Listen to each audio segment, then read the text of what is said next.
আপনি কি জানেন মৃত ব্যক্তিরা কখন বুঝতে পারে যে সে মারা গেছে? প্রথমত, মৃত ব্যক্তিরা বুঝতে পারে না যে সে মারা গেছে।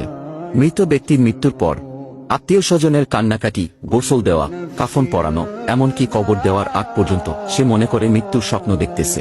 এমন অবস্থায় সে চিৎকার করে সাহায্যের জন্য বা তার স্বপ্ন ভাঙানোর জন্য। কিন্তু আফসোস, কেউ তার চিৎকার শুনতে পায় না। যখন সবাই তাকে দাফন করে চলে যায়, তখন মৃত ব্যক্তি একা হয়ে যায়। ঠিক তখনই মহান আল্লাহ তাআলা তার আত্মাকে পুনরায় তার দেহের মধ্যে ফিরিয়ে দেন। প্রথমত, মৃত ব্যক্তি এটি ভেবে নেয় যে হয়তো তার খারাপ স্বপ্ন শেষ এবং সে ঘুম থেকে জেগে উঠেছে। তাই সে আল্লাহর কাছে কৃতজ্ঞতা প্রকাশ করে। এরপর সে তার শরীর স্পর্শ করতে থাকে, যা কিনা সবেমাত্র দাফন করা হয়েছে। তখন সে বলতে থাকে, আমার শার্ট কোথায়, আমার প্যান্ট কোথায়, আমি সাদা কাপড়ে মোড়ানো কেন, এখানে এত অন্ধকার কেন, এখানে এত ময়লা মাটির গন্ধ কেন? তখন সে আস্তে আস্তে বুঝতে পারে যে সে সত্যিই মারা গেছে। আপনি কি জানেন, যখন কোনো মানুষ মারা যায় তখন তার কবরে কি ঘটে? মানুষ মারা যাওয়ার পর যখন তাকে দাফন করে সকলে চলে যায়, তখন মৃত ব্যক্তি তাদের পায়ের আওয়াজ শুনতে পায়। তখন মহান আল্লাহ তাআলা পুনরায় তার দেহের মধ্যে আত্মা ফিরিয়ে দেন। তারপর তার কবরে দুইজন ফেরেশতা এসে উপস্থিত হয়। তারা এসে মৃত ব্যক্তিকে বসিয়ে তিনটি প্রশ্ন করবে। প্রথম প্রশ্ন করা হবে, মান রব্বুকা, তোমার প্রভুকে? মৃত ব্যক্তি ঈমানদার হলে বলবে, রব্বি আল্লাহ, আমার প্রভু আল্লাহ। তারপর দ্বিতীয় প্রশ্ন করা হবে, মান দিনুকা, তোমার ধর্ম কি?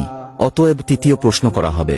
নবীজির ছবি দেখিয়ে বলবে, মান হুয়া, এই ব্যক্তিকে? মৃত ব্যক্তি শেষ নবীর উম্মত হলে বলবে, ইনি হলেন আমাদের শেষ নবী হযরত মুহাম্মদ সাল্লাল্লাহু আলাইহি ওয়াসাল্লাম। তখন ফেরেশতারা বলবে, তুমি সফলকাম, তোমার জন্য রয়েছে চিরসুখের জান্নাত, যেখানে তুমি অনন্তকাল বসবাস করবে। যদি তুমি প্রশ্নগুলোর উত্তর না দিতে পারতে, তোমাকে আগুনের গর্তে নিক্ষেপ করা হতো, সেখানে তুমি অনন্তকাল জ্বলতে। আপনি জানেন কি মৃত্যুর 40 দিন আগে কি হয়? যখন মানুষের জীবনের শেষ 40 দিন বাকি থাকে, তখন তার সাথে কি ঘটে?